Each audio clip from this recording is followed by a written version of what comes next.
Lincoln was really the only young, upwardly mobile politician who still voted against those pro-slavery resolutions, which easily passed the Illinois House. And so for an ambitious politician like Lincoln, Congress was the only way to move up. You've reached American History Hotline. You ask the questions, we get the answers. Leave a message. Hey there, American History Hotliners. Bob Crawford here. Thrilled to be joining you again for another episode of American History Hotline, the show where you ask the questions. Send those questions, whatever they are, about American history to americanhistoryhotline@gmail.com. That's americanhistoryhotline@gmail.com. Okay, today's question is about a side of Abraham Lincoln that most of us probably aren't too familiar with. Here to help me answer this question is Chris DeRose, author of the book Congressman Lincoln. Chris, welcome to American History Hotline. I'm honored. Okay, Chris, here's the question we were hoping you could answer. It's from Janelle in Boise. I want to know more about Lincoln before he was president. What was he like as a lawmaker? Chris, you wrote a book about Lincoln's life as a congressman. What was he like? Abraham Lincoln is one of the most written about figures in the history of the world. And if you go to Ford's Theater, you'll see a pile from the floor to the ceiling of hundreds, maybe even thousands of books about the life of Abraham Lincoln. And it's far from a complete list. But what I learned is that there had been no authoritative book written about Abraham Lincoln's time as a member of Congress, which when you think about it, Abraham Lincoln held 3 political offices in his life. He was a member of the Illinois General Assembly, House of Representatives, and he was a congressman for 1 term from Illinois, and then he was president of the United States. And when Lincoln raises his right hand, takes the oath of office as president in the tumultuous month of March 1861, all that he knows about the federal government, all that he's experienced is this 1 term as a member of Congress 12 years earlier. So that set me on the path to wanting to learn everything I could about Lincoln as a member of Congress, about his personal and professional development during these years, and what that could tell us about his presidency. Okay, so why Congress? Why he served in the legislature of Illinois, but then he runs for Congress. Why that office? Abraham Lincoln at this stage of his life is a member of the Whig Party. Illinois is dominated by the Democratic Party. So Lincoln's opportunities to run for governor or statewide office are really limited. And the only chance for promotion in the state of Illinois for a Whig is to run for Congress. And so Lincoln was politically ambitious. He had things he believed. You know, I think we look upon ambition as a negative thing in politicians, and it can be, and it certainly can lead to people doing things that are contrary to their principles and contrary to the reasons that they ran for office.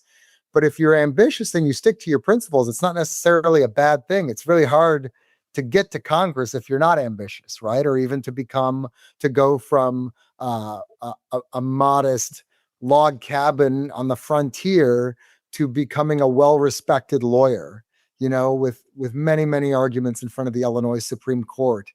And so Lincoln was an ambitious person, and I don't mean that as a pejorative.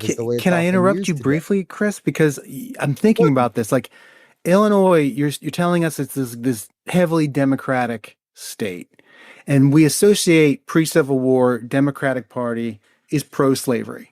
Correct. Whig Party is still pro-slavery, you know, many of them, but as we get into the 1840s and 1850s, the Whig Party is a little more skews more anti-slavery. Illinois as a state came out of the Ohio Territory, which means that it's a free state. But here you tell us, so Illinois is a free state, but it's dominated by Democrats. Just square that for me. Sure. Quickly, if you can. Sure. Well, the Liberator, which was one of the most prominent anti-slavery newspapers in the antebellum, William Lloyd Garrison, yes, said that Illinois is, for all intents and purposes, a slave state. So we think about Illinois today, and I grew up outside Chicago. We think about Illinois today as a northern state. We think about Chicago. We think about Illinois having Midwestern and Northern values and culturally being dominated by that part of the state, but it wasn't always the case. So Illinois was settled from the south to the north. So many of the new residents of Illinois, like Abraham Lincoln, had come from Kentucky. And so even though it was, as you say, a free state, and for those legal reasons you mentioned, could never become a slave state, there were ways around it. People who couldn't read a contract would sign an X on a document and sign up for a lifetime of involuntary servitude, or poorly paid employment contract, which was the equivalent of slavery. So for all intents and purposes, Illinois was considered a slave state by many. And in fact, Abraham Lincoln will distinguish himself as a member of the Illinois legislature by voting against pro-slavery resolutions that were easily passed by the Illinois General Assembly. In fact, the only people who voted no on those were people whose career was coming to an end. They were getting ready to retire. They didn't care if they lost. Lincoln was really the only young, upwardly mobile politician who still voted against those pro-slavery resolutions, which easily passed the Illinois House. And so for an ambitious politician like Lincoln, Congress was the only way to move up. And so in Congress, right, like you said at the outset, our imagination when it comes to Abraham Lincoln, it goes to the presidency, the man with the beard and the stovepipe hat and the man on the penny, if you will.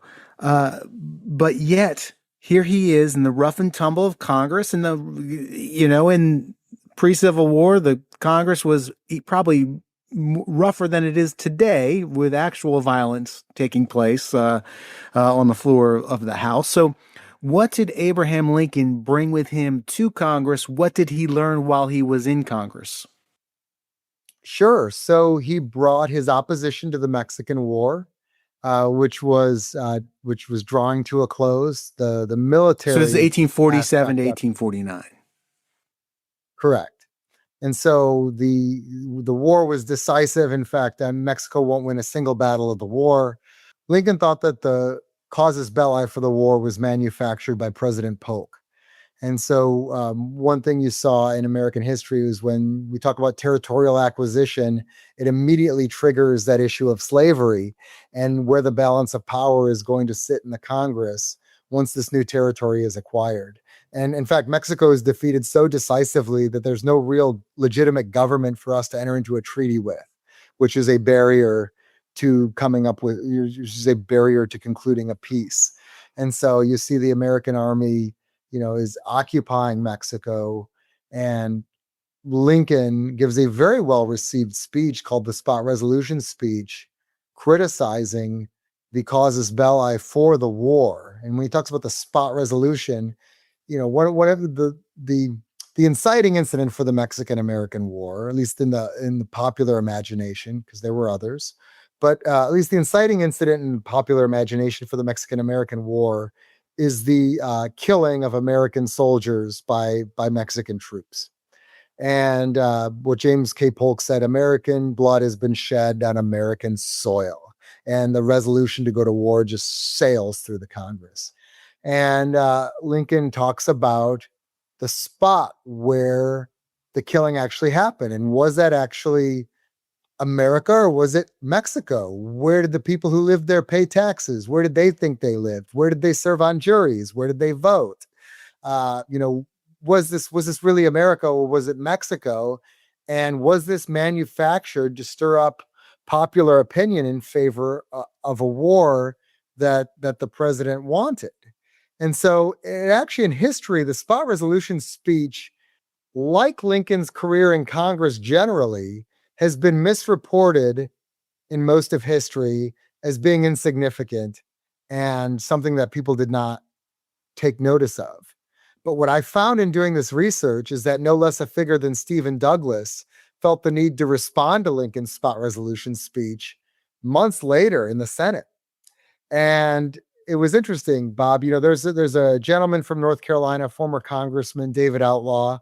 You and I have both gone through his incredibly detailed. That's right. Bertie County, North Carolina. Yeah.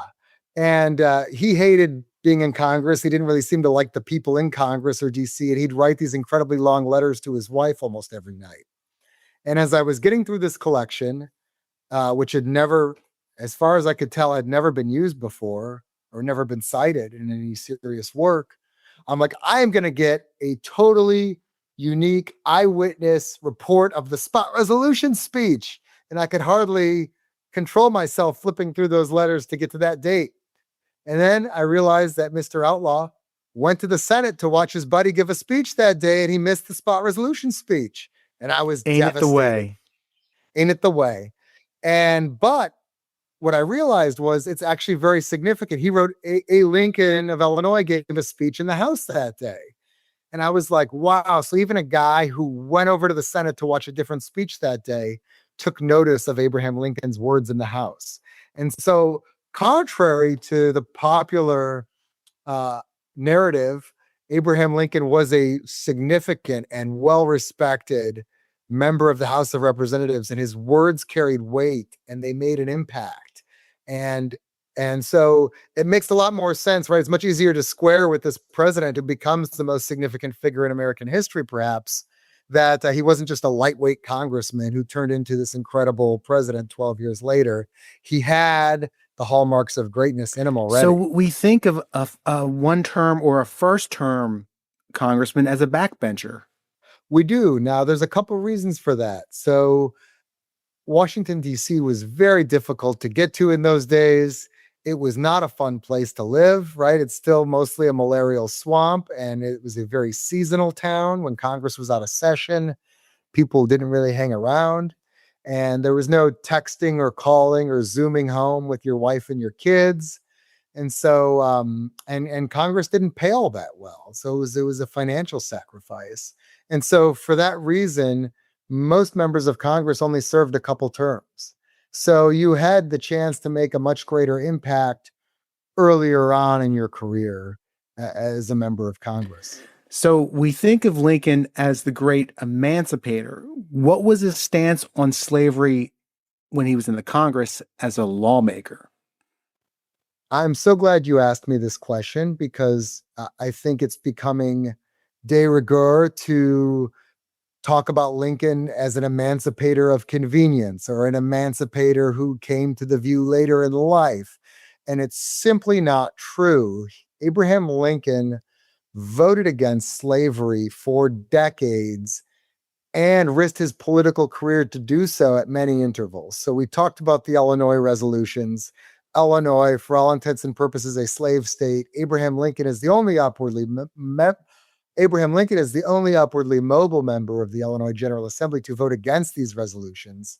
When he gets to Congress, he votes dozens of times for the Wilmot Proviso or for the principles behind the Wilmot Proviso. Oh, Chris, explain for us, what was the Wilmot Proviso? So America at this point is poised to acquire significant new territory. Little known member of Congress, who wasn't even necessarily anti-slavery, introduced an amendment to say no slavery in the new territory acquired from Mexico. And so America might be growing, but slavery shouldn't be expanding with it. So Abraham Lincoln voted to keep slavery out of the Oregon Territory. He also voted for the Wilmot Proviso every time he'd hit the floor.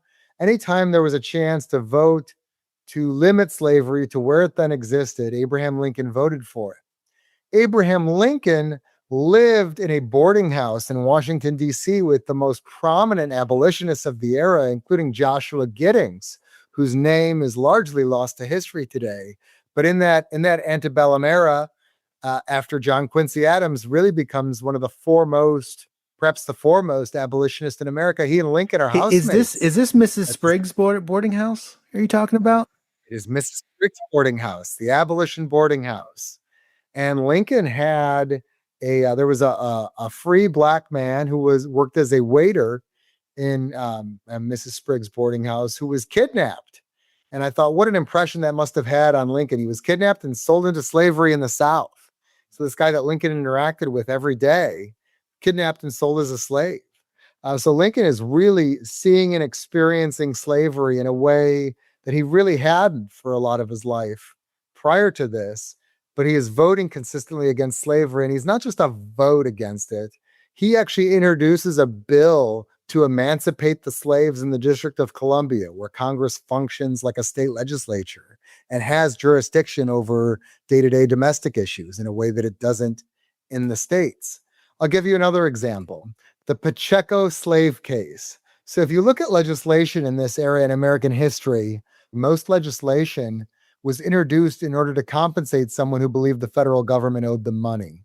And so that was before the Court of Claims. Right now, you just go file with the Court of Claims. If the federal government hires you to build a post office and then doesn't pay the bill, you go to the Court of Claims. Back then, the belief was under the Constitution, only Congress could appropriate money. And so therefore, no independent court could tell Congress to go ahead and spend money on something. And so in Florida, during the Seminole War, there is a slave named Pacheco, and he speaks multiple different languages. And the army tells Mr. Pacheco's purported owner, hey, we need to borrow him. We need him as a guide and as a translator. Well, actually, as it turns out, an enslaved person isn't going to want to do any favors to the U.S. Army. And so he manages to escape while in the custody of the U.S. Army. And so his owner petitions his congressman to introduce legislation to compensate him for the slave that he lost. And so it actually becomes a proxy vote on how you feel about slavery. And Abraham Lincoln consistently voted to deny Pacheco's purported owner compensation, saying that you can't have a property interest in a human being. This is an iHeart podcast. Guaranteed human. What's up, fam? It's sports journalist Ari Chambers. Hey, what's up, y'all? It's your girl, Sam J. And we're the hosts of Everyone Watches Women's Sports, a new podcast from Together. We're breaking down the biggest headlines, the viral moments, and the stories everyone's talking about across women's sports. From game-changing performances to culture-shifting conversations, we'll give you our takes, our debates, and a few laughs along the way. Because everyone watches women's sports. Listen to Everyone Watches Women's Sports on the iHeartRadio app, Apple Podcasts, or wherever you get your podcasts. Joy is essential, and it's also elusive. But now, there's a new and exciting way to start your journey toward a more joyful existence. Joy 101. It's a new podcast hosted by me, Hoda Kotb. If you're craving inspiration to maximize your joy, tune into these candid, uplifting, and moving on-air chats. Open your free iHeartRadio app, search Joy 101, and listen now. Joy 101 with Hoda Kotb is presented by CVS. I'm Jake Brennan, and on the Disgraceland podcast, I explore the wild lives of rock stars and unbelievable true crime stories from music history. These are the stories you haven't heard, the kind you'll end up telling someone else. Like the time Paul McCartney spent in a notorious prison, or the bizarre crime Lady Gaga is accused of, or that time Blondie's Debbie Harry escaped Ted Bundy. Listen to Disgraceland on the iHeartRadio app, Apple Podcasts, or wherever you get your podcasts. My first guest is Paris Hilton, Shakira, Luke, and Yerin. Have surprises? Many surprises. Welcome to the Sweet 305 podcast, where the group chat comes to life. What up? You're the only person I know that loves a yellow Starburst. It's lemonade. This is Sweet 305. Here, oversharing is encouraged. Listen to Sweet 305 with Lele Pons on the iHeartRadio app, Apple Podcast, or wherever you get your podcasts. Why one term, Chris? Why did Lincoln not? Did he lose? Like I don't know the history on this. Like, did he lose, or did he decide not to run for a second term? So how Lincoln enters the Congress and why he leaves it are closely tied together. So you remember we talked about how this was the only path forward for a Whig politician in the state of Illinois. And so once this spot became open, once this congressional seat became open, it was a battle between Lincoln and two of his peers for this seat. They went to a convention in Pekin, Illinois, with delegates from throughout the district to determine who would run as the Whig candidate. And Lincoln lost. Lincoln finished in third place. So a guy named John Hardin gets selected as the Whig nominee, but Lincoln wisely introduces a resolution to cap him at one term. So they say, we're going to have John Hardin will serve one term, and then Edward Baker who had the second most votes, would serve a term after him. And people seem to think that was very fair. And also, when you added up Lincoln's and Baker's totals, they had a majority of the room. So they agree that they're all going to take turns. And so Hardin serves a term in Congress, Baker serves a term in Congress, but Lincoln knew that by doing so, he would be next up, and this precedent would be set that everyone serves a term. So part of it is that one-term precedent that Lincoln himself introduced, but also Lincoln's opposition to the Mexican-American War may well have doomed his chances, even against the Democrat, even in this solidly Whig district, because the war was so popular in Illinois. In fact, Illinois probably produced more volunteers for the Mexican-American War per capita than any other state. And so for Lincoln to be so outspoken against the war, against President Polk, in a Democratic state, in a pro-war state, there probably was no path for him to return to Congress, even if that one-term cap, that one-term tradition that he himself helped introduce, were to go by the wayside. You may have just answered my next question, because Lincoln runs for the Senate. In a couple years after he leaves Congress, he runs for the Senate and he loses. And my question was going to be, why do you think he won the House seat but lost the Senate seat? You just answered the question, didn't you? Well, actually, so Illinois is going to begin to transition away from the Democrats because of the Kansas-Nebraska Act. So wait. What's that?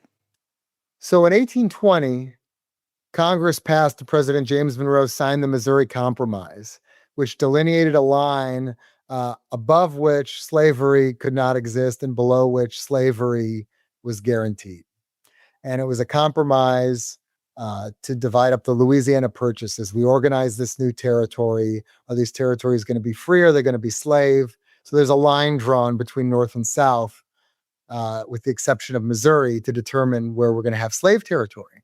That compromise that held the country together for over 30 years. Then comes President Franklin Pierce. And President Pierce, while he comes from New Hampshire, has the attitudes towards slavery of any other Southern politician. And Franklin Pierce throws all his muscle as president into something called the Kansas-Nebraska Act, which says we're going to abandon the Missouri Compromise, which has held this country together for so many decades, and we're going to let territories decide for themselves whether to be free or slave, in keeping with Stephen Douglas's policy of popular sovereignty. If we can't decide whether these territories are going to be free or slave, let's let the people there decide for themselves. And so the repeal of the Kansas-Nebraska Act, in the words of Lincoln, who sat out of politics for almost a decade, aroused him as no other issue had before. And so Lincoln starts getting involved with the new Republican Party. You start to see the parties break down along sectional lines, regional lines, along this issue of slavery over the Kansas-Nebraska Act. So you have Northern Whigs voting with Northern Democrats and Southern Whigs voting with Southern Democrats on these issues. And in Kansas, they make a joke out of popular sovereignty. This pro-slavery faction steals one election after another through the most brazen methods of shipping people in from other states and using violence, or just completely making up vote tallies with more votes for slavery politicians and slavery questions than existed in the jurisdiction. So Abraham Lincoln runs for the Senate. In those days, legislatures picked senators. And so first Lincoln runs for Senate, and he would have won, except for a handful of holdout Democrats who said there's no way we can ever vote for a non-Democrat. And so Lincoln had to yield to a guy named Lyman Trumbull, who was an anti-Kansas Democrat, so shared his views on the subject, but to combine his support with those handful of members who were refusing to cross over. So Lincoln sacrifices a Senate seat that should have been his in order to make sure that a pro-slavery Democrat wasn't sent to the Senate instead. Then he runs against Stephen Douglas. And famously, although the legislature is still picking the winner, Lincoln and Douglas will campaign throughout the state together, engage in these debates, and try to support legislators who are pledged to voting for them for the Senate. And so it's that change in sentiment in Illinois. But of course, Lincoln will be unsuccessful again against Stephen Douglas. But as a result of those debates with Stephen Douglas, which will attract national attention, will make Lincoln an overnight star. And so he's the best known 2-time Senate loser in the country. And he develops a reputation as an eloquent and powerful advocate against the pro-slavery faction in America. Well, Chris, right. Thank God he lost that Senate race. Thank you so much, Chris. Really always love calling on you, and we're grateful that you give us the time. Bob, it's a pleasure. Anytime.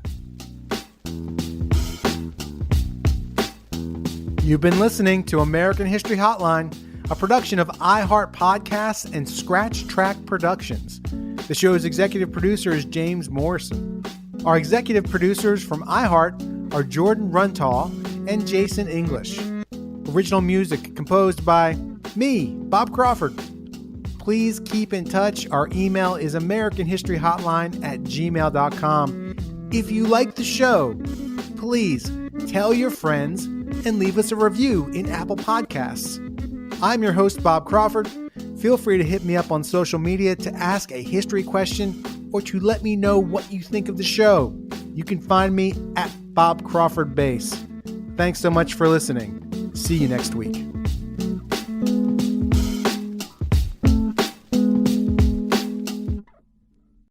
What's up, fam? It's sports journalist Ari Chambers. Hey, what's up, y'all? It's your girl, Sam J. And we're the hosts of Everyone Watches Women's Sports, a new podcast from Together. We're breaking down the biggest headlines, the viral moments, and the stories everyone's talking about across women's sports. From game-changing performances to culture-shifting conversations, we'll give you our takes, our debates, and a few laughs along the way. Because everyone watches women's sports. Listen to Everyone Watches Women's Sports on the iHeartRadio app, Apple Podcasts, or wherever you get your podcasts. Joy is essential, and it's also elusive. But now, there's a new and exciting way to start your journey toward a more joyful existence. Joy 101. It's a new podcast hosted by me, Hoda Kotb. If you're craving inspiration to maximize your joy, tune into these candid, uplifting, and moving on-air chats. Open your free iHeartRadio app, search Joy 101, and listen now. Joy 101 with Hoda Kotb is presented by CVS. Rockstardom doesn't just create stars. It creates monsters, murders, and myths. Who are the conspiracy theorists accusing Lady Gaga of murdering?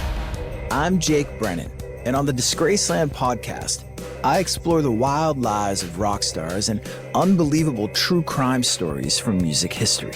Disgraceland is now part of the Exactly Right network in iHeart Podcasts. New episodes Tuesdays, bonus episodes Thursdays, and rewinds on Sunday. Listen to Disgraceland on the iHeartRadio app, Apple Podcasts, or wherever you get your podcasts. My first guest is Paris Hilton, Shakira, Luke, and Yerin. Have surprises?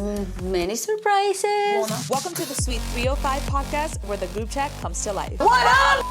You're the only person I know that loves a yellow Starburst. It's lemonade. This is Sweet 305. Here, oversharing is encouraged. Listen to Sweet 305 with Lele Pons on the iHeartRadio app, Apple Podcast, or wherever you get your podcasts. This is an iHeart podcast. Guaranteed human.